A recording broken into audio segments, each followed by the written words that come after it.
Pasensya na, biglaan ko kayong ipinatawag. Po, May problema kasi sa scholarship ninyo. Hindi raw makakapagpatuloy ang foundation na nagpa-fund. pero sir, paano yun? Scholar po kami.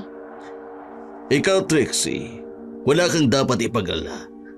May anonymous donor na nagbayad ng tuition fee mo hanggang graduation. Ha? Paano pong... Pero ikaw, Maya, malaki ang problema. Alam mo naman siguro kung gaano kalaki ng tuition fee dito. Opo sir, pero... May kakilala ako na pwede kang tulungan. Puntahan mo siya mamayang gabi. Willing siyang i-sponsor ka, basta. Maya, may chance ka pang makapag-aral. Puntahan mo yung sponsor. Hindi ko alam, Trixie. May kakaiba eh. Ano ka ba? Swerte na nga at may tutulong sa'yo. Ayaw mo bang makapag-aral tayo hanggang graduation? Para kasing hindi tama to. Best, huwag ka na mag-isip ng kung ano-ano. Opportunity na to. Sayang naman kung... Bakit kaya ikaw? May anonymous donor ka. Tapos ako ganito. Parang may mali. Bahala ka. Pero sayang talaga kung hindi ka makakapagpatuloy. Hindi pa rin mawala sa isipan ni Maya ang mga pangyayari. Malinaw para sa kanya na bago sila pumasok sa school hanggang 4 na taon ang scholarship nila at bayad ang tuition nila hanggang graduation. Pero dahil sa udyok ng kaibigan niyang si Trixie at dala ng matinding hangarin niyang makapagtapos, sinunod niya ang sinabi ng prinsipal. Kinagabihan, pinunta niya ang address na ibinigay ng prinsipal. Mag-isa lamang siyang pumunta roon at hindi niya isinama si Trixie. Pagdating niya sa lugar na yun, ganun na lamang ang kanyang gulat. Tama naman tong address ha. Pero bakit ganito dito? Maya-maya pa'y may biglang tumigil na itim na Mercedes-Benz sa kanyang harapan. Lumabas ang isang naka-uniforming driver. Magandang gabi. Ikaw si Maya, di ba? Ha? Paano niyo po nalaman ang pangalan ko? Ako si James, driver ni Sir Robert. Inaasahan ka ng amo ko. Pero akala ko dito ang meeting place. Security purposes lang ito. Hindi naman pwedeng basta-basta ipaalam ang tunay na address ng amo ko. Halika na, ihahatid na kita. Hindi po. Baka mali lang po ito. Miss Maya, huwag ka nang matakot. Kilala ko ang Principal Santos. Pinasundo niya kayo. Sobrang bait ng amo ko. Marami na siyang natulungang estudyante. Pero bakit dito? Bakit ganitong oras? Maya, kung ayaw nyo, okay lang. Pero sayang naman yung oportunidad. Alam nyo naman na siguro kung gaano kahirap maghanap ng scholarship. Si Sir Robert, gusto lang talagang tumulong sa'yo. Paano niyo po nalaman na ako si Maya? Maya, sinabi na sa amin ni Principal Santos ang detalye tungkol sa'yo. Para si security din natin yon. O ano, sayang ang oras. Gusto nyo bang sumama o hindi? Pasensya na po. Pero kailangan ko na pong umuwi. Maya, sigurado ka ba? Baka magsisi ka. Hindi po. Huwag po kayong lumapit. Sayang ang oportunidad, Maya. Mahirap maghanap ng ganitong klaseng tulong. Lord, salamat po at binigyan niyo ako ng lakas ng loob. Bagaman natatakot si Maya, nilakasan na lamang niya ang kanyang loob. Nagbabaka sakaling may dara ang sasakyan sa harapan ng lugar nila. Dahil sa takot, nawala sa isip niya ang scholarship na ibibigay ng taong kakausapin niya ng gabing yun. Lakad takbo ang kanyang ginawa. Ang tanging nasa isip lamang niya ng mga oras na yun ay ang makalayo sa taong susundo sa kanya. Maya-maya pa'y, Sumakay ka na sa kotse. Binabayaran ako para sunduin ka. Hindi po. Ayoko po. Nagkakamali kayo. Hindi po akong hinahanap ninyo. Ikaw si Maya, di ba? Scholarship ang kailangan mo. Sumunod ka na lang. Pakiusap po. Huwag niyo na akong pilitin. Itigil niyo na po ito. Wala akong magagawa. Utos ito. Kung ayaw mong sumama, mawawala ang scholarship mo. Hindi po ako sasama. Tulong! Tulungan niyo po ako! Tumahimik ka! Baka may makarinig. Kung anong isipin na lang nilang ginagawa ko sa'yo. Sumakay ka na! Bitiwan niyo po ako. Isusumbong ko kayo sa mga pulis. Sige, magsumbong ka. Tingnan natin kung sino ang paniniwalaan nila. Para po! Sa klolo! Kung sino ka man, tulungan niyo ako! Bakit? Bakit ka nanlalamig? Pakiusap, hayaan niyo na po akong makauwi. Hindi po ako sasama sa inyo. Ano bang arte yan? Sumakay ka na! Sinabi ko na sa inyo, ayoko. Ayaw mo, ha? Anong gagawin mo? Paghihinain kita para madala ka. Hindi. Bakit? Kaya pala sabi ni Sir, mag-ingat ako sa'yo. Tingin niyo. Akala mo, ikaw lang ang may lihim?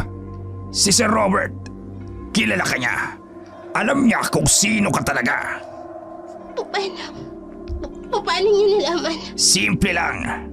Sumama ka o ibubunyag namin sa buong eskwelahan kung ano ka. Hindi. Hindi niyo maaaring gawin yun. Wala kang magagawa. Sumama ka na. Hindi ka na makakapanlaban. Dahil alam kong humihina ang mga katulad nyo sa ginger oil. Kaya hihilahin kita patungo sa sasakyan. Kailangang madala kita kay Sir Robert. Kailangan madala kita sa kanya. Sa kabila ng kanyang paglaban, nanghina si Maya nang mabuhusan ng langis na may luya. Hindi na siya nakapalagpa nang hilahin siya ng driver papasok ng kotse. Mabilis na umandar ang itim na Mercedes-Benz patungo sa dilim ng gabi. Dumaan ang kotse sa isang madilim at liblib na daan. 2 oras ang nakalipas. Huminto ang sasakyan sa harap ng isang malaking bahay na napaliligiran ng matataas na pader. Tanging ilaw mula sa gate lamang ang natanaw sa dilim. Isang malaking gate ang bumukas at doon pumasok ang sasakyan. Nang pumasok ang itim na Mercedes sa loob ng gate, isang nakatatakot na tanawin ang sumalubong kay Maya. Ang bahay ay isang 2 palapag na mansyon na Victorian style ang arkitektura. Ngunit halatang matagal nang napabayaan. Natakpan ng makapal na baging ang mga pader nito at ang dating puting pintura na ngayon ay naninilaw na at nagbabalat na. Ang mga bintana sa itaas ay may bakal na rehas at ang ibang natatakpan ng mga lumang tabla. Sa harap ng bahay may malawak na hardin, ngunit walang kahit anumang bulaklak o halamang tumutubo rito maliban sa matatayog na damong ligaw. Sa gitna ng hardin may isang lumang fountain na hindi na gumagana. Ang tubig ay nagtatabang na at may halong dahon at dumi. Ang hagdanan patungo sa pintuan ay yari sa marmol, ngunit maraming bitak at sira. Sa magkabilang gilid nito, may mga estatwang anghel na tila nagbabantay sa sinumang papasok. Ngunit ang kanilang mga muka ay sira na at napuno na ng amag na lalong nagpapatingkad sa kanilang nakatatakot na anyo. May ilaw sa loob ng bahay na kumikislap-kislap, nagbibigay ng malagim na liwanag sa mga bintana. Ang mga kurtina ay lumang pulang velvet na halatang kupas na sa tagal. Sa bubong may tower na parang observatory at sa tuktok nito may weather vane na umiikot-ikot sa hanging dumadaan. Lumilika ng kalakaring tunog na parang hagulhol sa gabi. Nang tumigil ang kotse sa harap ng pinto, isang matandang lalaki ang lumabas para salubungin sila. Suot niya ang lumang itim na uniforme na butler at ang kanyang muka walang anumang ekspresyon. Sa likod niya bumukas ang malaking pinto ng kusa na lumika ng maingay na pagngit-ngit ng mga bisagra. Nanginig si Maya sa takot habang hinihila siya papasok ng driver. Alam niyang hindi ito ang karaniwang tahanan ng isang taong nagdanais lamang tumulong sa isang estudyante. Ito ay isang kulungang naghihintay sa kanya. Maya, Maya. Akala mo hindi kita makikilala? Kayo? Kayo pala? Oo, ako nga. Ikaw ang estudyanteng nakakita sa akin noon, hindi ba? Sa Building C, ikalawang palapag. Kayong nakita kong nanggagahasan ng estudyante. Congressman pa man din kayo. Yeah! Inihagis ang baso sa dingding ni Congressman. Ikaw ang nagpakalat ng istoryang yan. Nasira ang reputasyon ko dahil sa'yo. Hindi ako! Pero mabuti na nga't nalaman ng lahat kung sino kayo talaga. Isang halimaw na nagpapanggap na lingkod bayan. Alam mo ba kung ilang taon kong pinaghirapan ang posisyon ko? Tapos ikaw, isang hamak na scholar lang ang sisira sa lahat? Hamak na scholar? Mas mabuti pa akong mahirap kaysa sa inyo. Isang manyak na congressman na nananakit ng estudyante. Nakita ko kung papaano kayo ng abuso. At ngayon, pagsisisiyan mo lahat ng yan. Hinintay ko pagkakataong ito. Bitiwan niyo ako. Kriminal kayo. Dapat kayong nasa kulungan. Tumahimik ka! Hindi mo alam kung anong kaya kong gawin. Akala mo ba walang consequences ang paninira mo sa akin? Consequences? Kayo ang dapat managot. Ilang estudyante pa bang sinira ninyo? Ilang buhay pa bang winasak ninyo? Akala mo may maniniwala sa'yo? Tingnan mo kung nasan ka ngayon. Hindi niyo ako matatakot. Lalabas at lalabas din ang katotohanan. Marami pang estudyante ang magsasalita. Sino? Yung mga binayaran ko na para manahimik? O yung mga natakot nang makita kung anong nangyari sa pamilya nila? Anong ginawa niyo sa kanila? Congressman ako, Maya. May kapangyarihan ako. Sino ang pipiliin ng mga tao? Ang isang respetadong politiko? O ang mga hamak na estudyante? Demonyo kayo! Demonyo kayo!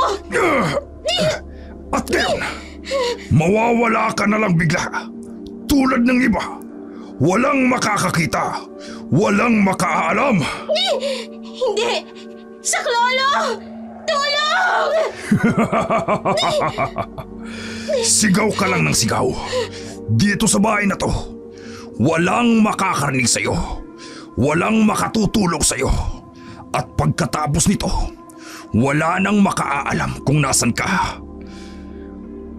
Alam mo, maganda ka sana. Kaso nga lang, pakialamera ka. Kung hindi ka lumikha ng gulo, sana ngayon, hindi ka pa naalis sa listahan ng mga scholar ko. Pero dahil sa pangingialam mo, napilitan akong tanggalin ka. Hindi ko pinanghihinayangan ng tulong na mula sa isang demonyong katulad niyo. Tibali nang maghirap ako, wag lang tumanggap ng tulong mula sa demonyo. Demonyo pala, ha? Pwes, ipakikita ko sa'yo kung anong klaseng demonyo ang pinagka mo! Anong gagawin niyo? Ano pa? Kundi gawin sa'yo ang ginawa ko sa ibang estudyante sa eskwelahan.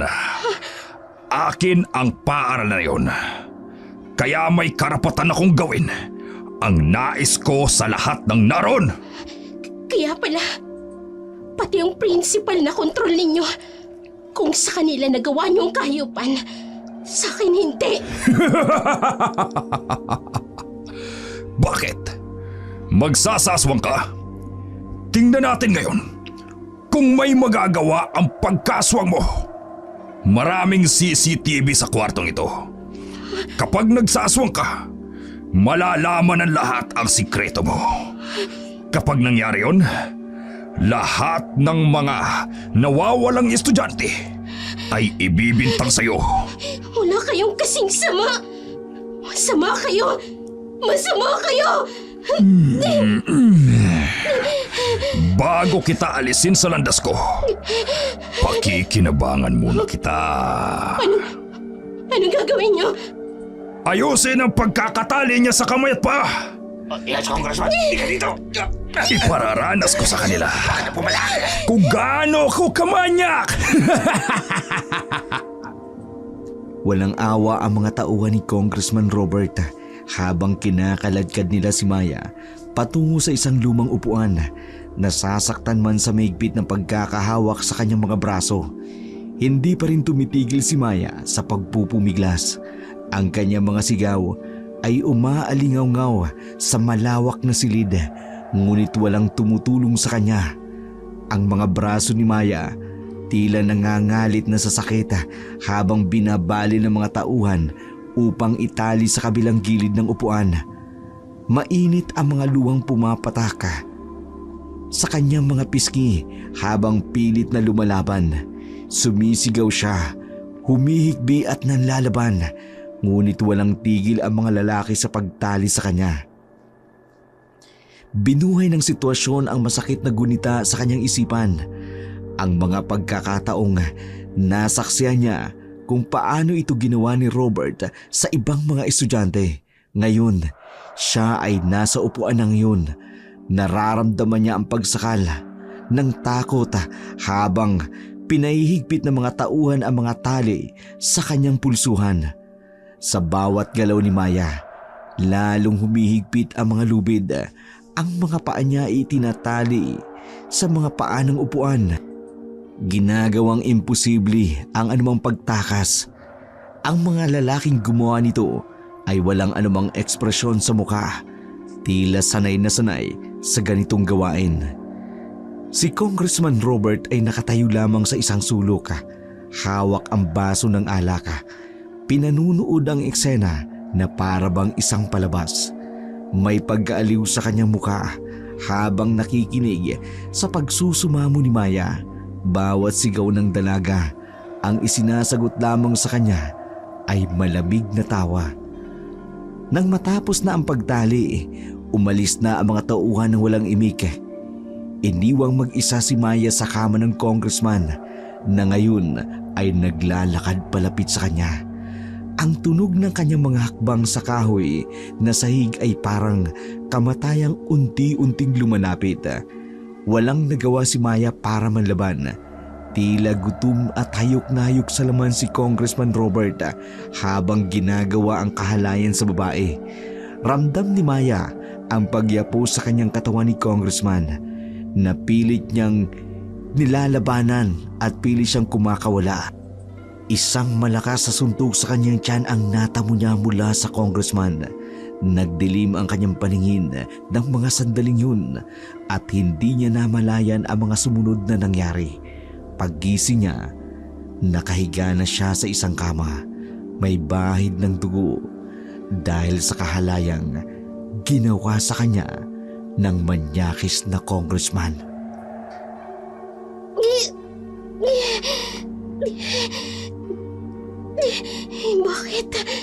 Bakit hindi ko magamit ang lakas ko? Bakit hindi ako makapagbago? Bakit? Ang luya, ang langis, nangihina ako, nilalambot ang aking katawan. Hindi ito dapat mangyari. Ako'y isang aswang. Dapat kayo kong ipagtanggol ang sarili ko.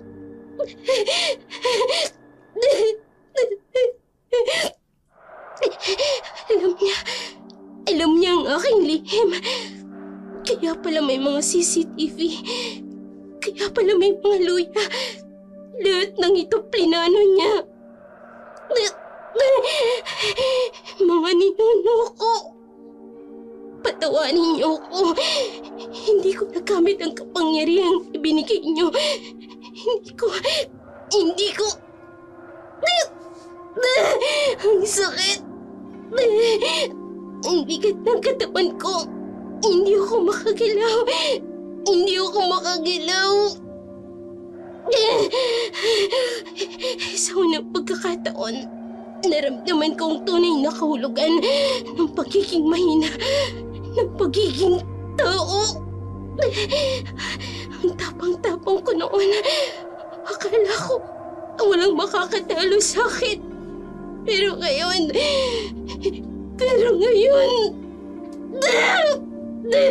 Bakit ganyan pa? Bakit sa oras na kailangan ko ang aking lakas? Tinalo niya ako. Hindi sa lakas, kundi sa tusong paraan. Alam niya kung paano ako papahiluhin. Ang mga kuko ko na dapat ay sandata. Ang mga ngiting dapat ay ipangil. Lahat ng talo ng simpleng luya lang. Panginoon! Kahit minsan ay kinikilala kong aswang ako. Pero ngayon ay humihingi ako ng tulong. Hindi para sa aking kapangyarihan, kung hindi para sa katarungan. May araw ka rin, Robert. May araw ka rin. Hindi man ngayon, pero darating ang araw na mawawala ang epekto ng luyang ito. At kapag nangyari yun... Mabigat ang mga yapak ni Maya. Habang malayong-malayo na siya sa mansyon ni Congressman Robert, hindi niya man matandaan kung paano siya nakaalis sa lugar na yun. Ang mahalaga, nakalayo na siya. Sa bawat takbang, parang may mabigat na kumakawil sa kanyang katawan ang epekto ng luyang iniligay sa kanya. Gabi na nang makarating siya sa terminal ng bus, walang dalang gamit, walang maayos na damit. Ang kanyang uniforme ay lukot-lukot, buhok ay magulo, at ang mga mata ay namamaga sa kaiiyak. Nakatingin ang mga tao sa kanya habang pumipili siya ng upuan sa pinakadulo ng basa sa tabi ng bintana kung saan ay walang makakakita sa kanya. Sa bawat gulong ng bus na umaandar papalayo sa syudad, unti-unting bumibigat ang kanyang mga mata. Hindi niya alam kung dahil ba ito sa pagod o sa luha o sa mga pangyayaring sumira sa kanya. Ang tanging alam lamang niya, kailangan niya makauwi, makabalik sa kanilang probinsya kung saan siya ay ligtas, kung saan siya ay maaaring makapagpahilom ng sugat ng nakaraan. Habang tumatakbo ang bus sa dilim ng gabi, nakatingin si Maya sa bintana. Ang mga ilaw ng syudad ay unti-unting kumukupas na para bang mga bituing nawawala sa kalangitan. Sa bawat kilometrong nalalayo siya sa lugar na yun, parang may mabigat na tinig ang inaalis sa kanyang dibdib. Dala-dala niya ang mga sugat, hindi lang sa kanyang katawan, kundi maging sa kanyang kaluluwa. Ang mga pangyayaring yun ay mag-iiwan ng bakas na hindi madaling mabura. Ngunit sa kanyang pag-uwi, dala rin niya ang isang bagong kapasyahan, isang pangako na hindi ito ang huli, na balang araw, kapag malakas na siyang muli, babalikan niya si Congressman. Maya-maya pa'y dinapuan na siya ng antuka. Ang huling imay sa kanyang isipan ay ang kanyang tahanan sa probinsya, ang lugar kung saan siya unang natutong maging malakas, ang lugar kung saan siya muling magiging malakas, at sa kanyang pagtulog, kahit paano'y mapayapa ang kanyang muka dahil alam niyang uuwi siya sa mga taong tatanggap sa kanya ng walang paghatol, sa mga taong magpapalakas ng kanyang loob upang muling makabangon. Sa malaking mansyon ni Congressman Robert, kararating niya lang mula sa opisina nang salubungin siya ng kanyang asawang si Mercedes. dumating na din ang ating kagalang-galang na congressman. Sisimulan mo na naman ba ang drama mo, Mercedes? Drama? Drama! Akala mo hindi ko naririnig ang mga chismis? Na may estudyante raw na nagsumbong tungkol sa'yo. Yan ba? Chismis lang yan. May gustong manira sa akin. Manira? O baka naman, totoo? Ilang beses na kitang hinuhuli sa mga kalokohan mo, Robert. Ilang beses na! Akala mo ba hindi ko alam ang totoo tungkol sa mga nawawalang estudyante? Tigilan mo nga ako! Pagod ako! Pagod? Sa pangmamanyak ng mga estudyante? Yan ba ang pagod na sinasabi mo? Congressman ka raw. Dapat managot sa mga ginagawa mo. Tumahimik ka! Bakit? Nasasaktan ba ang ego mo? Nahuhuli ka na naman sa mga kahalayan mo? Hindi ako magbubulag-bulagan, Robert! Wala kang pruweba! Wala kang kahit anong pruweba! Kasuka ka! Congressman ka pa naman! Lingkod bayan daw. Pero ang totoo, manyakis! Gagamitin mo pa ang kapangyarihan mo para takutin ang mga biktima mo! Tigilan mo ang pagsasalita ng mga bagay na hindi mo alam, Mercedes! Hindi mo alam kung hanggang saan ako aabot para protektahan ang pangalan ko. Protektahan ang pangalan mo o ang mga kahalayan mo! Nasasaktan ako! O yan, ipinapakita mo na naman ang tunay mong kulay! Demonyo! Sinabi ko na tumahimik ka! Kung ayaw mong mapahamak yung anak mo! Kailan ka ba tumigil? Nung una pa lang, may mga babae na. Ngayon pati mga estudyante! Pinapatay mo pa sila! Murderer ka na, Robert! Malinis ang pangalan ko! Lingkod bayan ako! Congressman! Sinong maniniwala sa mga estudyanteng yan? May pruweba ka ba? Wala! Lingkod bayan! Lingkod bayan ang dapat na isulat sa pangalan mo! Pinabayaran mo ang mga tao para manahimik! Pinapatay mo ang mga hindi mo mabayaran! At kung ginagawa ko man yan, anong magagawa mo? Isusumbong mo ko? Sige nga! Tandaan mo to, Robert. May araw ka rin. Hindi ka forever na makakatakas sa kasalanan mo. May karma sa lahat ng ginagawa mo. Threats! Yan lang ba ang kaya mo? Mercedes? Ikaw ang dapat na mag-ingat.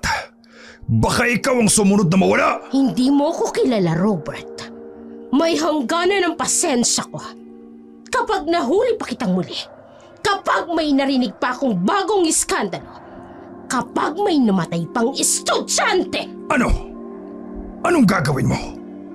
Tatakbo ka sa mga pulis? Sa media? Wala silang magagawa sa akin. Malalaman mo at hindi mo magugustuhan. May Diyos tayo, Robert. May Diyos. Pakinggan mo ako, Mercedes. Wala kang magagawa. Wala kang karapatang manghimasok sa mga ginagawa ko. At kung patuloy kang mangingialam, baka ikaw ang mawala. Bitiwan mo ko! Bitiwan mo ko, demonyo ka! Tumahimik ka, sabi! Makikita mo! Darating ang araw. Mababayaran mo ang lahat ng kasalanan mo. At wala akong pakialam kung anong mangyari sa'yo. Masusunog ka sa impyerno! Tumahimik ka lang dyan. Baka hindi lang mga estudyante ang mawala sa mundo. Tandaan mo ang sinabi ko. May hangganan ang lahat, Robert. May hangganan. At malapit na yun sa'yo. Sa malaking mansyon ni Congressman Robert, ang katahimikan ay puno ng bigat at tensyon. Malayo sa isa't isa ang mag-asawa ng gabing yun. Si Mercedes ay nasa kanyang pribadong silid, nag-iisa sa malaking kama, habang si Robert ay nasa kanyang opisina. Sa ibabang palapag, lasing at galit na galit pa rin. Humihikbi naman si Mercedes habang tinitingnan ang mga pasa sa kanyang muka sa harapan ng salamin. Namamaga ang kanyang labi kung saan siya sinuntok ni Robert. Ang mga mata niya ay mapula sa kaiiyak habang paulit-ulit na pinupunasan ng malamig na bimpo ang namamaga niyang pisngi. Nagtitiis siya ng sakit, hindi lang sa katawan, kundi pati na rin ng kanyang kalooban. Sa bawat ikbi ni Mercedes, mas lalong lumalalim ang kanyang galit. Hindi na ito ang lalaking pinakasalan niya. Ang dating mapagmahal asawa ay naging isang halimaw. Paulit-ulit niyang sinasabi sa sarili na dapat na siyang umalis, ngunit natatakot siya, hindi para sa sarili, kundi para sa kaligtasan ng kanyang anak. Sa ibaba naman, si Robert ay patuloy na umiinom. Ang kanyang opisina sa loob ng kanilang bahay ay nagkalat ang mga basag na baso at mga papel. Sa bawat lagok ng alak, mas lalong lumalabas ang kanyang tunay na pagkatao. Minsan-minsan ay naririnig niya ang pagmumura niya, kasabay ng pagbabanta tungkol sa mga nakaalam ng kanyang sekreto. Ang mansyon ay tila sumisigaw sa bigat ng tensyon sa pagitan ng mag-asawa. Ang mga taga-silbi ay tahimik na naglalakad sa mga pasilyo, natatakot na magising ang galit ng kanilang amo. Ang mga gwardiya sa labas ay nagkukunwaring walang narinig, kahit rinig na rinig nila ang pag-iyak ni Mercedes at ang pagwawala ni Robert. Kinaumagahan, mabigat ang hangin bumabalot sa mansyon. Sa malaking dining hall, tahimik na nakaupo ang pamilya para sa agahan. Ang dating masayang almusal, ngayon ay puno ng tensyon. Si Mercedes ay nakasuot ng makapal na makeup para itago ang pasa sa muka. Maingat siyang kumikilos. Iniiwasang maramdaman ang sakit sa mga pasa sa kanyang katawan. Paminsan-minsan, napapahawak siya sa kanyang labi na may maliit na sugat. Sa kabilang dulo at mahabang mesa ay nakaupo si Robert. Nagbabasa ng dyaryo habang umiinom ng kape. Walang bakas ng pagod sa mukha niya mula sa kagabihang pag-inom. Suot niya ang kanyang mamahalin at maayos na Amerikanang coat, handa na para sa isang araw na naman sa kongreso. Sa gitna ng mag-asawa, nakaupo ang kanilang nag-iisang anak na si Tony, 18 taong gulang. Halata sa mukha ng binatilyo ang pagkalito nito. Sa hindi maipaliwanag na tensyon, paulit-ulit siyang tumitingin sa kanyang ina. Napapansin ang kakaibang kilos nito. Ma, okay lang po ba kayo? Oo naman anak, kumain ka na. Parang ang tahimik niyo po ngayon. Kumain ka na lang. Baka malate ka pa sa klase mo. Mas sigurado po kayong... Sinabi ng kumain ka na lang. Oh, sorry po pa. Ma'am, gusto niyo po ba ng mainit na kape? Hindi na. Salamat. Ma, pa, aalis na po ako. Ingat ka anak. Kumain ka ng lunch mo, ha? Huwag kang magpapagabi. Opo. Robert, kailangan ba talagang ganito? Anong ganito? May problema ka ba? Kung may nakakita sa nangyari kagabi. At sinong makakakita? Sinong maniniwala sa'yo? Hindi akong dapat mong kinakatakutan, Robert. Takot? Sa'yo? Ha? Tumahimik ka na lang dyan. At baka hindi lang yan ang maging pasa sa mukha mo. Oo nga pala. Wala nang natira sa dating Robert na minahal ko. Ang natira na lang, isang halimaw. Ano sabi mo? Halimaw ka. At darating ang araw na mababayaran mo ang lahat ng... Tatandaan ko yung mga sinabi mong yan. At tatandaan kong lahat ng ginawa mo.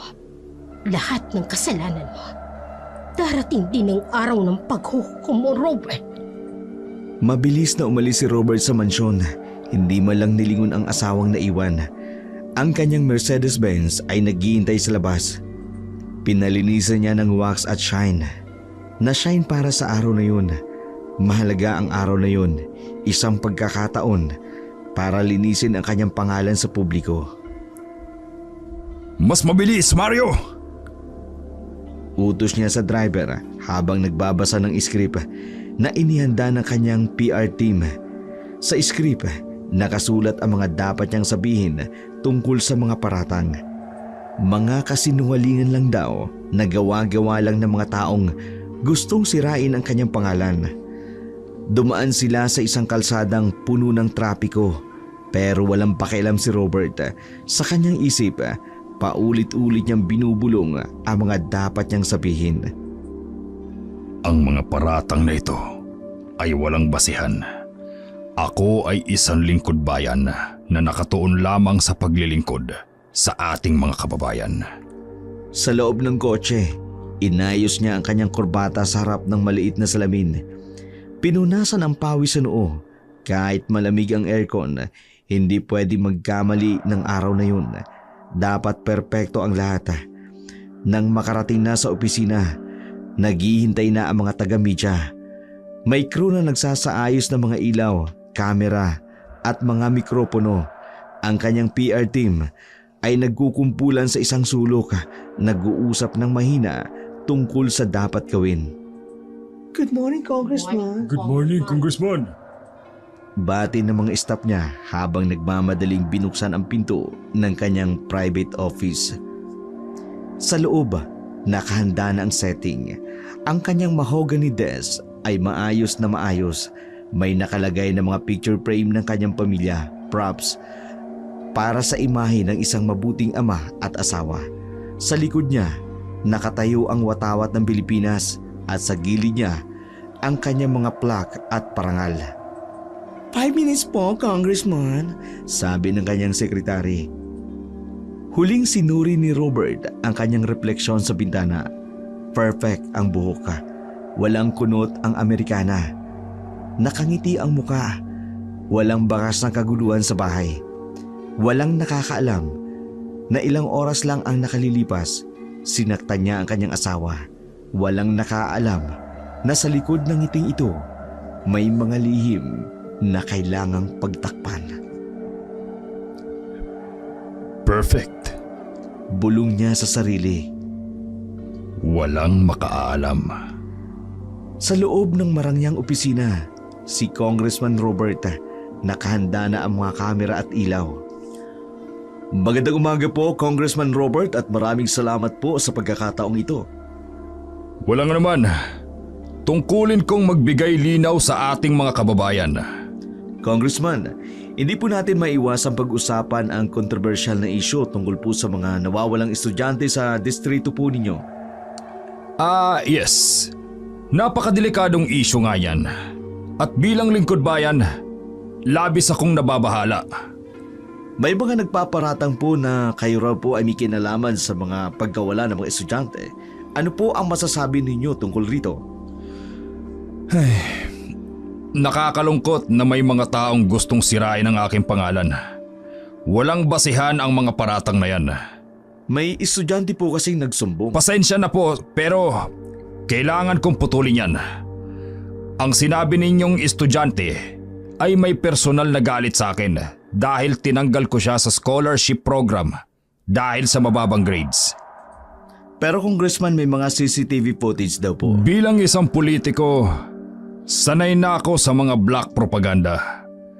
Pero bilang isang ama, asawa at lingkod bayan, nakakalungkot na idinadamay pa ang mga inosenteng bata sa politika.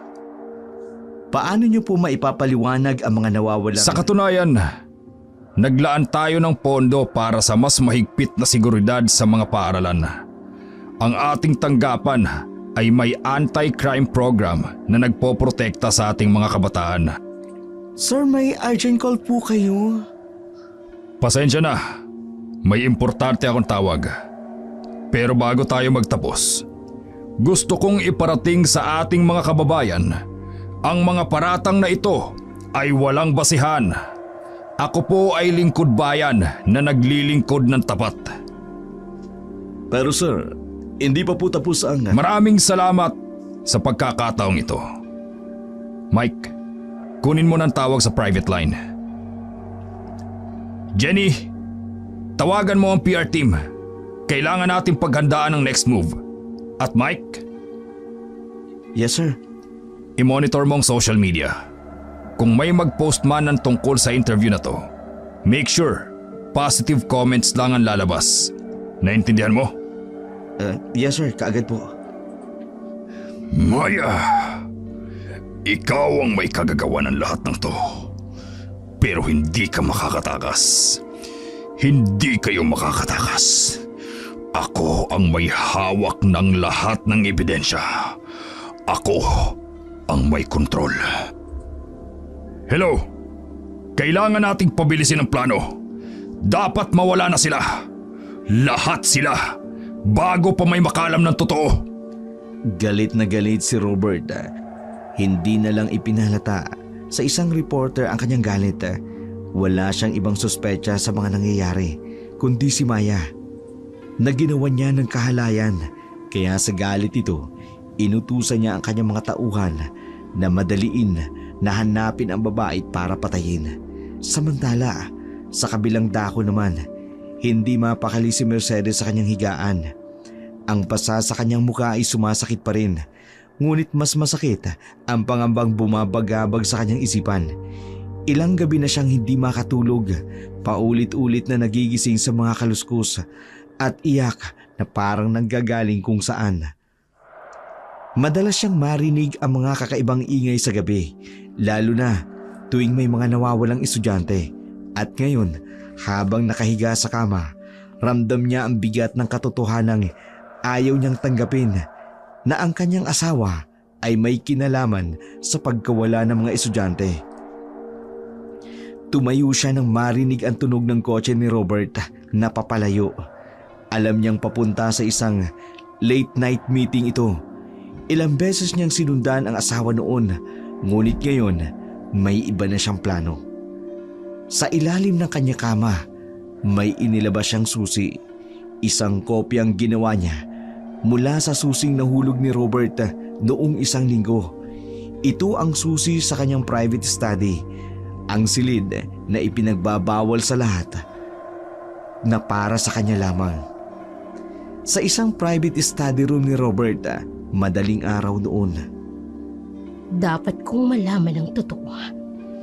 Dapat may ebidensya. Bubuksan ko ang computer niya. Nararamdaman kong meron siyang itinatago. Hindi ako naniniwala sa mga sinasabi niya sa media kanina. Ano ito? Isang secret folder na password protected. Robert 0827. Hindi. Mercedes 1992. Hindi rin. Oh, Tony Boy. Hindi pa rin. Oh, tama. May maliit na notebook sa kanyang drawer. Kukunin ko yon. Oh, eto. Safe House 123. Ayan. Nabuksan ng isang folder ng computer. Oh my God! Hindi. Hindi pwede. May mga video files ng mga estudyante. May listahan ng mga pangalan. Mga larawan ng mga nawawalang babae. Kaya pala laging may nawawala. May folder din na nakapangalan ay Maya. Ito yung estudyanteng nagsumbong. Pero bakit? Bubuksan ko ang folder. Oh, may mga CCTV footage. Mga recordings sa pangyayari. Oh, Robert, anong klaseng halimaw ka? Oh, may paparating. Kukopyahin ko ang mga file sa aking USB. Ma'am Mercedes! Gising pa po kayo? Oo. May hinahanap lang ako. Mabilis na itinago ang USB sa loob ng medalyon na palaging suot niya. Si Robert po kasi tumawag, pauwi na raw siya. Sige, salamat. Hindi ka na makakasakit pa ng iba, Robert. Hindi na. Pagkatapos maitago ang USB, nang makaalis na ang gwardya, nanginginig pa rin si Mercedes habang nakatayo sa gitna ng silid. Ang mga nakita niya sa computer ay parang masamang panaginip na hindi siya magising-gising. Mga mukha ng mga dalagitang nawawala, mga video ng kanilang pagdurusa, mga detalye ng bawat krimen. Lahat ay nakasave sa computer ng kanyang asawa. Dahan-dahan siyang lumabas ng silid. Ang mga yapak ay tila napakabigat. Sa bawat hakbang, ramdam niya ang bigat ng katotohanang natuklasan. Hindi siya makapaniwala na ang lalaking kanyang minahal, ang ama ng kanyang anak, ay capable sa ganito kalaking kasamaan. Buong gabi siyang hindi nakatulog. Nakaupo lang siya sa kanyang silid. Hawak-hawak ang medalyon na ngayon naglalaman ng mga ebidensyang kailangan niyang protektahan. Sa kanyang isip, paulit-ulit na umiikot ang muka ng mga babaeng nawala. Mga muka ng mga inosenteng biktima ng kanyang asawa. Kinaumagahan noon, ang umaga ay dumating na may dalang bagong pangamba. Alam ni Mercedes na dapat niyang ipaabot ang ebidensya sa tamang tao. Ngunit alam din niya kung gaano kalaking panganib ang kanyang kaharapin. Habang naghahanda ng almusal sa kusina, ramdam niya ang bigat ng medalyon sa kanyang leeg. Bawat segundo ay mahalaga. Kailangan niyang kumilos bago maging huli ang lahat. Anong ginagawa mo dyan? Nagpapagawa lang ng almusal, mahal. Gutom ka ba? Akala mo hindi ko alam. Nararamdaman kong may ginawa kang hindi maganda. Kaya ka nagkakaganyan. Hindi mo pa ako kaanong kilala. Pero ikaw, kilala ko. At kaduda-duda ang iyong mga kilos, Mercedes. Hindi ka na makakalusot, Robert.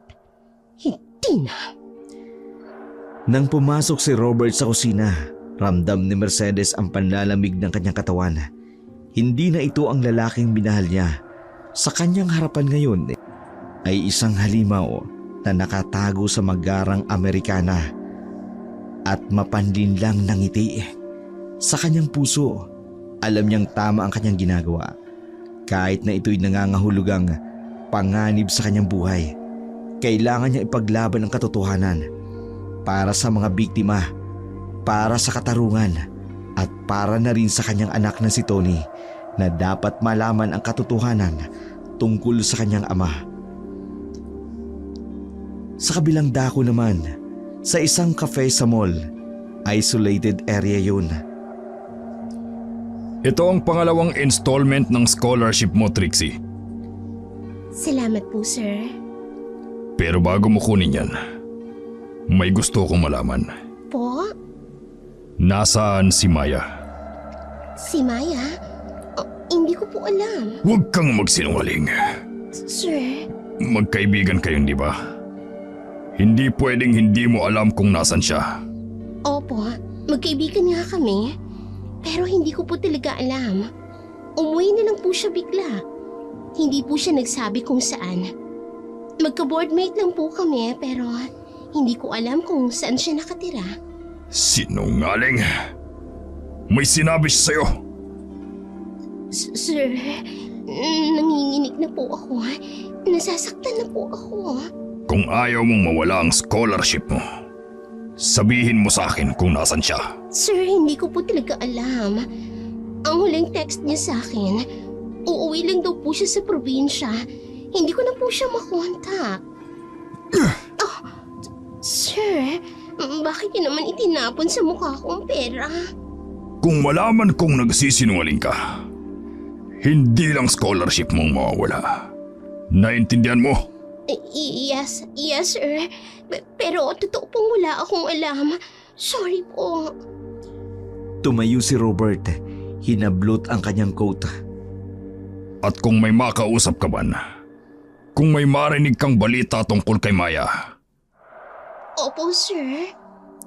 kung ayaw mong maranasan ang dinanas niya, tumahimik ka.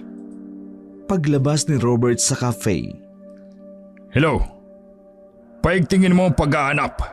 Hindi pwedeng makatakas ang babaeng yun. Hindi pwede. habang sa loob naman ng cafe, humahagulhol naman na naiwan si Trixie. Maya, sana iligtas ka. Sana hindi ka niya mahanap. Patawarin mo ko. Patawad kung wala akong nagawa noon.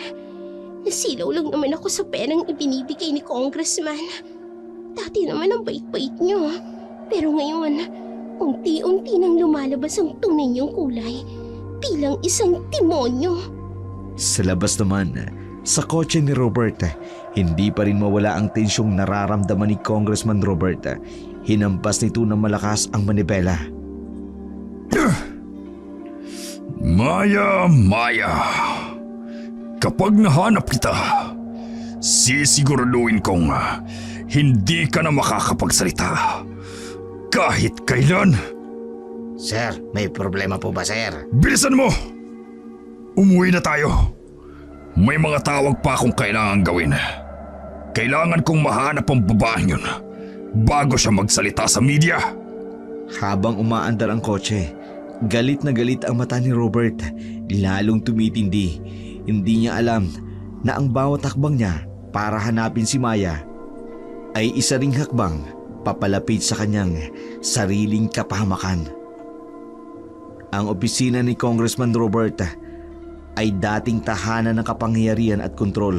Ngunit ngayong umaga, ibang hangin na ang pumasok sa mga bintana nito. Ang dating maaliwalas na espasyo ngayon ay puno ng kakaibang karimlan kahit na tanghaling tapat. Isang linggo bago ang kabilugan ng buwan, pumasok si Mike na may dalang masamang balita. Sir, may problema po tayo. Nawala po ang lahat ng CCTV footage. Anong ibig mong sabihin? May backup yan! Ang pawis ni Robert ay nanlamig, hindi dahil sa init ng tanghali, kundi sa takot na unti-unting gumagapang sa kanyang katawan. Bawat segundong lumilipas, parang may invisible na kamay ang humihigpit sa kanyang liig. Biglang nawala ng kuryente. Ang tanging liwanag na mahinang sinag ng araw ang pumasok sa bintana. Sinubukang i-check ang system. Sir, hindi na po gumagana kahit generator. Ang katahimikan sa loob ng opisina ay napunit ng isang kakaibang kaluskus mula sa labas. Hindi ito normal na ingay ng mga ibon, unang hangin. Ito ay tunog ng isang bagay o nilalang na hindi dapat marinig sa oras ng katanghalian. May mga kakaibang kaluskus sa labas ng bintana. Nang bumalik na ang ilaw, isang nakakikilabot na tanawin ang sumalubong sa kanila. Lahat ng picture frames, mga larawan ng mga politiko, ng pamilya, ng mga parangal ay nakabaliktad na. Parang may hindi nakitang kamay na nagbago ng kanilang posisyon. Sa mga sumunod na araw, mas tumitindi ang kakaibang pangyayari. Ang mga bank account na akala ni Robert ay hindi maaaring magalaw ay biglang nawala sa kanyang kontrol. Ang mga video na kanyang itinatago ng napakaraming taon biglang lumabas ng hindi inaasahan. Kinagabihan, sa telepono, ang boses ni Mike sa kabilang linya ay nanginginig. Hindi lang sa takot sa kanyang amo, kundi sa mga nakikita niyang hindi maipaliwanag na mga pangyayari. Sir, may malaking problema tayo. Bawat salita ni Mike parang karayom na tumatarak sa pagkatao ni Robert. Tila ba ang kanyang imperyo ay unti-unting gumuguho at wala na siyang magawa kundi panuuri na lamang ito. Sa kanyang opisina, maya-maya pa'y dumating ang malaking ibon. na nagdala ng mas malalim na takot. Hindi ito ordinaryong ibon. Sa mga mata nito ay may nagniningning na pulang liwanag at sa bawat pagkampay ng mga pakpak nito may dumadaan na malamig na hangin. Sa paglabas ni Mike sa opisina, hindi niya alam na siya mismo ay naging bahagi ng isang mas malaking kwento. Isang kwento ng paghihiganti na unti-unting buburahin sa mundong ito ang isang taong kayang galawin ng sinuman. Sa labas ng opisina ni Congressman Robert, ang malamig na hangin ay dumaan kay Mike. May dalang mensahe, isang babala na ang lahat ng ito ay simula pa lamang, na ang tunay na kaparusahan ay darating sa gabi ng kabiguan. Sa bawat araw na lumilipas, ang dating makapangyarihang congressman unti-unting nawawala ng kontrol. Ang kanyang malaking opisina ay parang lumiliit sa tuwing siya ay pumapasok rito, na tila ba ang mga dingding ay unti-unting lumalapit sa kanya. Makalipas pa ang ilang araw, sa opisina ni Robert, pumasok si Mike, dala ang laptop. Sir, may nangyari na naman ho. Ano na naman? Ang itsura ni Robert ay malayo sa dating marangyang congressman. Ang kanyang dating maayos na buhok ay magulo na. Ang kanyang mamahaling Amerikana ay lukot-lukot na. Sa ilalim ng kanyang mga mata ay malalim ang mga bilog na pagod at takot. Sir, lahat po ng computer sa opisina may lumalabas na video. Video? Anong... Bago pa man magsalita si Robert, bigla na lang gumalaw ang laptop ni Mike. Sa screen, lumalabas ang mukha ni Maya, umiiyak, nanginginig. Nakagapos siya sa selya. Tumayo ang congressman at hinampas ang laptop. Patayin mo yan! Sir, hindi ko po magalaw. Lahat po ng computer sa building ganito ang... Biglang tumunog ang intercom.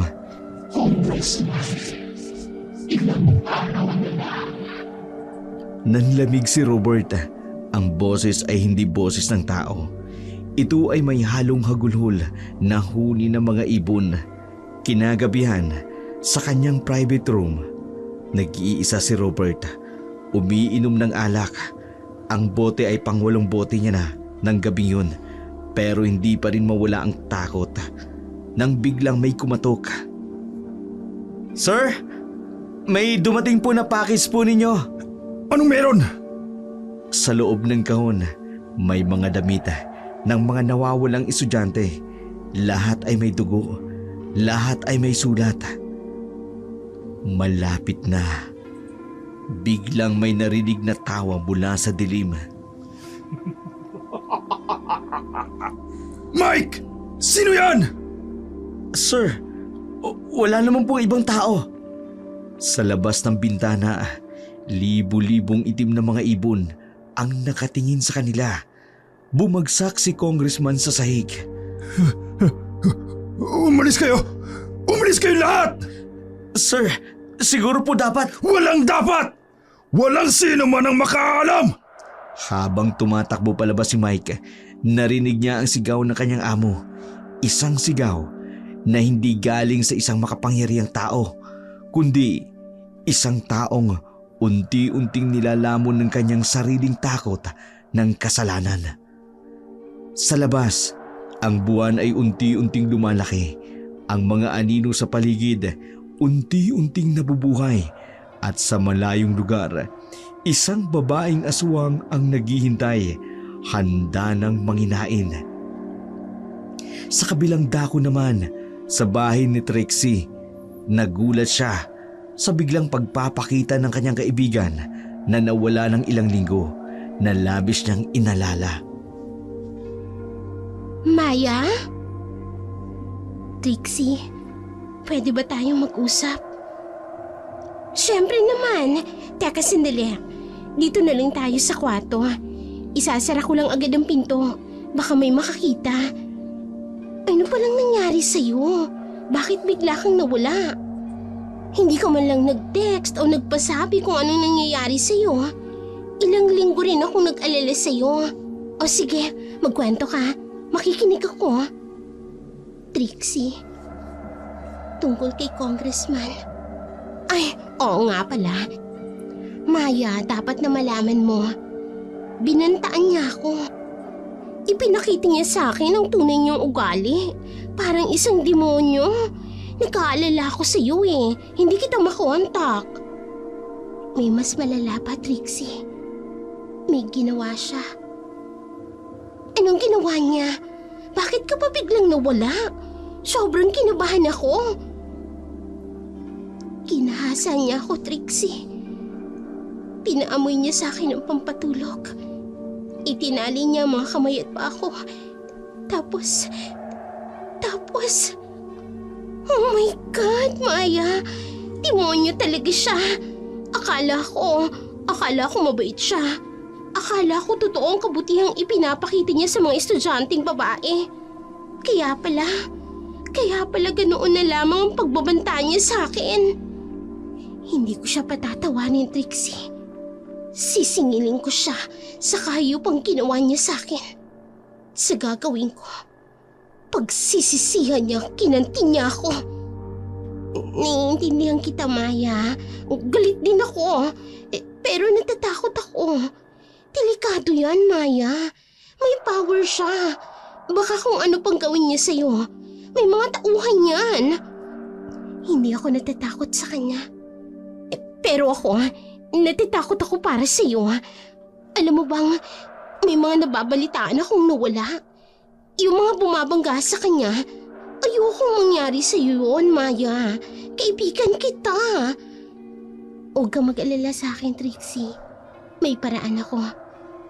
Anong paraan? Pag-usapan natin to. Dapat planuhin natin ng maayos. Hindi pwedeng basta-basta. Buhay mo ang nakataya rito. Magtiwala ka sa akin, Trixie. May mga bagay akong kayang gawin na hindi mo aakalain.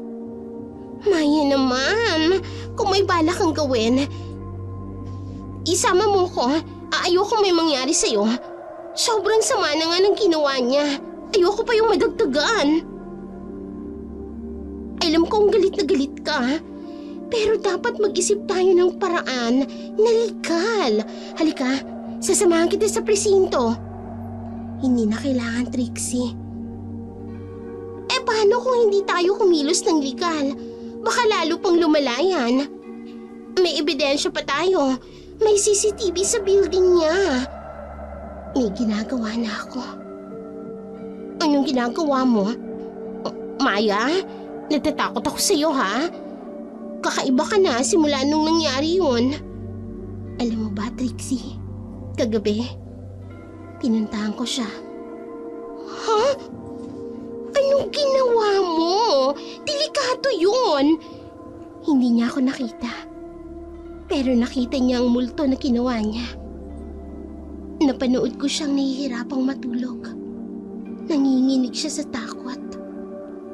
Anong ibig mong sabihin, Maya? Anong ginawa mo? Baka naman lalo kang mapahamak niyan. Hindi niya ako mahanap. Hindi niya ako makikita. Pero ako, nakikita ko siya. Gabi-gabi, pinapahirapan ko siya hanggang sa mabaliw siya sa takot. Maya, natatakot ako sa sinasabi mo. Hindi kita maintindihan. Mas mabuti sigurong hindi mo maintindihan, Trixie. Para sa ikabubuti mo. Basta tandaan mo, kaibigan kita. Hindi kita hahayaang mapahamak. Maya naman may ibang paraan. Pwede tayong... May mas mabisang paraan ako, Trixie. Makikita mo rin sa susunod na mga araw kung paano mawawala ang ngiti sa mukha niya. Kung paano siya masisiraan ng pait. Maya, anong klaseng paghihiganti ba yung pinaplano mo? Sa kabilugan ng buwan, doon matatapos ang lahat. Doon makikita niya kung gaano katindi ang kasamaang ginawa niya. Hindi lang ang isip niyang mawawala, pati na rin ang kaluluwa niya. Sa kabilugan ng buwan, doon malalaman ng lahat kung sino talaga siya at kung kung sino talaga ako. Marami mang katanungan sa isipan ni Trixie dahil sa mga huling sinabi ng kaibigan, pero wala na rin siyang nagawa para umamin ang kaibigan tungkol sa mga sinabi nito. Dahil bigla na lamang umalis si Maya ng gabing yun. 3 araw bago ang kabilugan ng buwan, ang opisina ni Robert ay naging parang kulungan. Mga bintana ay natatakpan ng malaking kurtina, pero kahit ganun, parang may mga matang nakatingin sa kanya mula sa labas. Sa private room niya, 3:00 ng madaling araw, nakaupo siya sa sulok, may hawak na baril. Alam kong nandyan kayo! Alam kong nandyan kayo! Sir! Kailangan po natin pag-usapan ang media statement! Hindi ako lalabas! May mga multo sa labas! Sa labas ng pinto, naririnig ni Mike ang pag-iyak ng kanyang amo. Hindi ito iyak ng takot. Ito ay iyak ng isang taong unti-unting nawawalan ng sariling pag-iisip. Biglang tumunog ang cellphone. Hello? Congressman, bakit mo kami pinatay? Hindi! Hindi kayo totoo! Robert, kailangan mong umuwi. Si Tony... Aswang ka, no? Ikaw si Maya! Robert, ako ito! Ang asawa mo! Sir! Ibaba niyo ang baril niyo! Nang may dumaang anino sa likod ni Robert, Congressman, ilang araw na lang. Umalis kayo! Umalis kayo! tumakbo palabas si Mercedes at Mike. Mike, kailangan na nating gawin ang plano. Hindi na siya normal. Opo ma'am, nakausap ko na po yung reporter. Handa na po ang lahat ng ebidensya. Sa loob naman ng opisina, nag-iisa si Robert. Nakaupo sa sahig, hawak pa rin ang baril. Ang pawis ay tumutulo sa kanyang muka kahit malamig ang hangin. Nang biglang may kumatok sa bintana, dahan-dahan siyang lumingon. Sa labas, nakadamba ang isang malaking itim na ibon. Pero hindi normal na ibon ito. Ang mga mata nito ay pula. Ang bibig nito ay may duguan na ribon ng estudyante. Hindi ka totoo! Hindi ka totoo! Biglang namatay ang ilaw sa dilim. May mga bulong siyang naririnig. Congressman, ilang araw na lang. Bakit mo kami pinatay? Malapit na, Robert. Malapit na. Miss niyo na ba kami? Sa labas ng building, walang nakakakita ng libu-libong itim na ibon na nakapaligid sa gusali. Walang nakaririnig ng mga kakaibang huni na parang mga iyak na mga batang babae. 2 araw bago ang kabilugan ng buwan, hating gabi sa opisina ni Robert. Sa dilim ng kanyang opisina, si Robert ay nakaupo sa kanyang silya. Umiinom ng alak. Ang kanyang dating marangyang itsura na ngayon ay pawang anino na lamang ng dating congressman. Biglang may dumaan na malamig na hangin. Congressman, miss mo na ba ako? Hindi! Hindi ikaw yan! Unti-unting lumitaw ang anyo ni Maya mula sa dilim. Hindi na ito ang dating mahiyaing estudyante. Sa kanyang mga mata, may mga pulang liwanag. Ang kanyang mga kuko ay matatalim. Bakit, Sher? Takot ka ba? Hindi ba't ikaw ang malakas? Ikaw ang makapangyarihan? Layuan mo ako! Tulad ng sabi mo noon, walang makakarinig sa sigaw mo rito. Anong gusto mo? Gusto kong makita kung paano ka unti-unting mababaliw sa takot. Tulad ng mga biktima mo. Pinaputok ni Robert ang baril pero dumaan lamang ang bala kay Maya. Akala mo ba, kayang patayin ng isang patay na? Hindi! Hindi totoo to! Congressman, natatandaan mo pa ba kung ilang estudyanteng winasak mo? Ilang buhay ang sinira mo? Hindi! Hindi totoo yan! Ilang araw na lang. Ilang araw bago ka makatagpo ng tunay na kamatayan. Patawad! Patawad! Huli na ang lahat, Congressman. Sa kabilukin ng buwan, makikita mo kung gaano kasakit ang kagat ng isang aswang. Mike! Mike! Sir, anong nangyayari ho? Nakita mo ba? Nakita mo ba siya? Sir, wala pong ibang tao rito. Sa labas ng bintana, isang malaking ibon ang nakatingin. Sa mga mata nito ay pulang liwanag ng paghihiganti. Lalong tumindi ang nangyayari kay Congressman Robert. Ito ang ginagawa ni Maya sa kanya. Isang paghihiganti na hindi mapapahamak pa ang kanyang angkan. Isang araw, bago ang kabilugan ng buwan, umaga sa mansyon ni Robert. Ang dating magarang mansyon na ngayon ay tila bahay ng multo.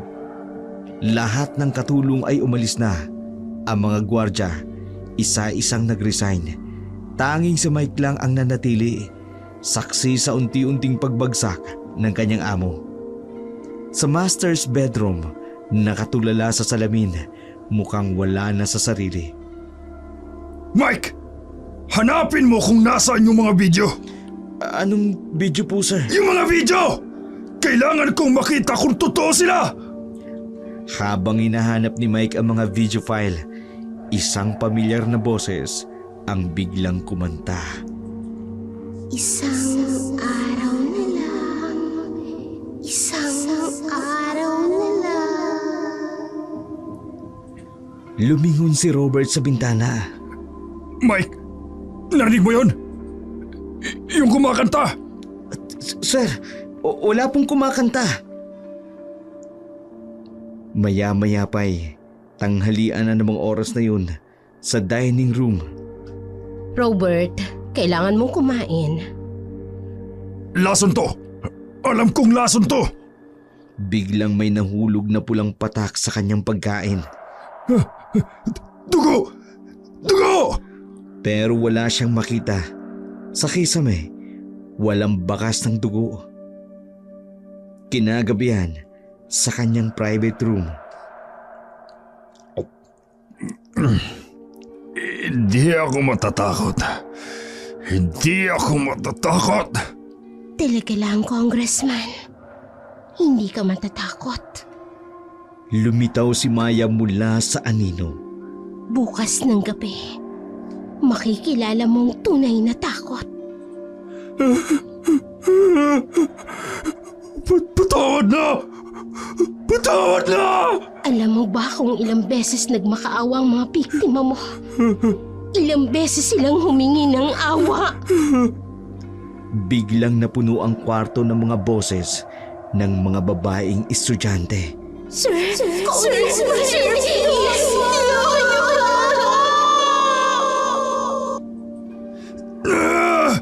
Tama na! Tumigil kayo! Tumigil kayo!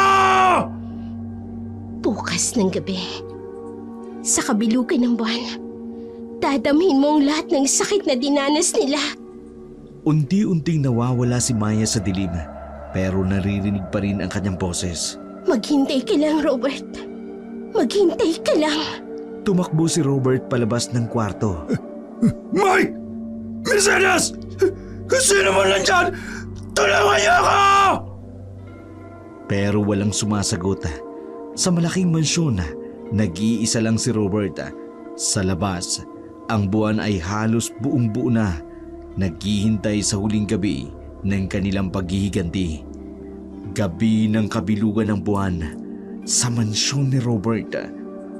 Ang dating maliwanag na mansyon ngayon ay nababalot ng kakaibang kadiliman. Kahit ang mga ilaw ay tila nanghihina na para bang may persa na sumisipsip sa liwanag. Sa loob ng kwarto ni Robert, Mike! Mike! Nasaan ka? Pero si Mike matagal nang umalis. Sa labas, ang hangin ay tumitindi. Libo-libong itim na ibon ang nakapaligid sa mansyon. Biglang may mga kalabog sa bintana. Congressman, panahon na. Layuan niyo ako! Ang mga salamin ay biglang nagsimulang mabasag dahil sa mga putok ng baril na pinakawalan ni Congressman Robert. Takot ka na ba? Hindi pa itong simula. Biglang bumukas ang lahat ng pinto at bintana. Mga kapatid, pumasok na kayo. Mga anino ang pumasok sa silid. Unti-unting nagmamateryal bilang mga aswang. Hindi! Hindi! Ah! Alam mo ba kung gaano katagal naming hinintay ang gabing ito? Pinalilibutan siya ng mga aswang ng mga oras na yun. Pera! Bibigyan ko kayo ng pera! Pera, para saan? Para sa mga buhay na kinuha mo. Biglang may lumabas na mga anino mula sa sahig. Mga multo ng mga estudyanteng namatay. Ilang araw na lang. Bakit mo kami pinatay? Malapit na, Robert. Malapit na. Miss niyo na ba kami? Patawad! Patawarin niyo ako! Tulad ng sinabi ko, ipararanas namin sa'yo lahat ng sakit na dinanas nila. Lumapit ang mga aswang. Mga matay pulang-pula. Mga pangil ay tumitingkad. Hindi! Hindi! At ngayon, magsisimula ang tunay na bangungot mo. Ang huling nakita ni Robert, ang mga pulang mata ng mga aswang at ang panganib ng ngiti ni Maya bago tuluyang lumamon sa kanya ang kadiliman. Sa labas ng mansyon, walang nakaririnig ng kanyang mga sigaw. Ang buwan ay nasa kaitaasan, saksi ng gabing yun ng paghihiganti. Kinabukasan, madaling araw sa mansyon ni Robert. Ang unang sinag ng araw ay tumama sa mga basag na salamin ng mansyon. Walang bakas ng karahasang naganap noong gabi. Walang dugo, walang katawan. Tanging ang mga basag na salamin lamang at kaguluhan ang nagpapatunay na may nangyari. Pumasok si Mike kasama ang mga pulis, ganun din ang reporter. Sir? Sir, si Roberto. Ano po ang nangyari dito? Baka may nangyaring karahasan, pero nasaan ang congressman? Sa kusina, nakita nila si Mercedes. Mike, nakita mo na ba ang asawa ko? Mama, wala po siya sa opisina. Sa kwarto ho siguro. Nagmamadali silang maganap nang makita nila ang sulat sa mesa. Sandali lang, ako na magbabasa. Mga kapwa ko mamamayan, hindi ko na kaya ang bigat ng aking konsensya sa lahat ng aking kasalanan. Isa itong suicide note. Hindi siya magpapakamatay. Labis din ang paghihinagpis ni Mercedes sa mga nangyayari sa kanyang asawa. Sa totoo lang, kahit ganun pa ang natuklasan niya sa asawa, nangingibabaw pa rin sa puso niya ang pagmamahal dito at naisip niya pa rin ang sinumpaan nilang dalawa na magsasama sila sa hirap at ginawa. Kaya sumama siya sa paghahanap sa kanyang asawa. Sa highway, ilang kilometro ang layo. Natagpuan ang kotse ni Robert. Nakabukas ang pinto. Sa loob, may manggas ng Amerikana, may dugong tuyo. Walang bakas kung nasaan siya. Agad namang naging laman ito ng balita, kaya kinagabihan, napanood ng lahat ang balita tungkol sa pagkawala ng congressman. Nawawala ang kontrobersyal na si Congressman Robert matapos lumabas ang mga ebidensya ng kanyang krimen. Ayon sa mga dokumentong natagpuan, sangkot ang congressman sa pagkawala ng ilang mga estudyante. Samantala, Sa malayong probinsya naman, sa bahay nila Maya. Kumain ka na, Apo. Tapos na ang lahat. Opo, Lola. Tapos na. Anak, hindi ka na nila mahahanap dito. Ligtas ka na. Alam ko po, Inay. At alam kong hindi na siya makakasakit ng kahit na sino pa. Samantala, sa labas naman ng bahay nila. Ate, tingnan mo oh. Ang dami nilang kaibigan. Oo nga, Totoy. Marami tayong kaibigan. Naibsan ang tinik sa lalamunan ni Maya pagkatapos ng mga pangyayari. Kahit nasa lungga siya ng kanyang mga kalahi, meron din naman silang radyo na pinakikinggan para malaman ang mga kaganapan sa labas ng kanilang lungga. Kahit hindi na sila lumabas, naririnig nila ang mga balita sa radyo. Hanggang ngayon ay misteryoso pa rin ang pagkawala ni Congressman Robert. Ang tanging alam ay ang mga dokumentong natagpuan na nagpapatunay sa kanyang mga krimen. Hayaan na natin silang mag-isip kung anong nangyari. Opo, Lola. Ang mahalaga, napatunayan nating lahat na hindi lahat ng makapangyarihan ay nakakatakas sa kanilang kasalanan. Sa libingan, sa isang liblib na bahagi kung saan walang pumupunta. Isang bagong puntod na nakatirik, walang pangalan, walang petsa. Ang tanging nakaukit ay mga salitang, Dito nakahimlay ang mga lihim na hindi na malalaman pa. at sa ilalim ng puntod na yun, kasama ang mga buto ni Congressman, ay nakabaon ang lahat ng kanyang kasamaan, mga video, mga litrato, mga katibayan ng kanyang mga kasalanan. Congressman, sana'y makamit mo ang kapayapaan na hindi mo ibinigay sa amin.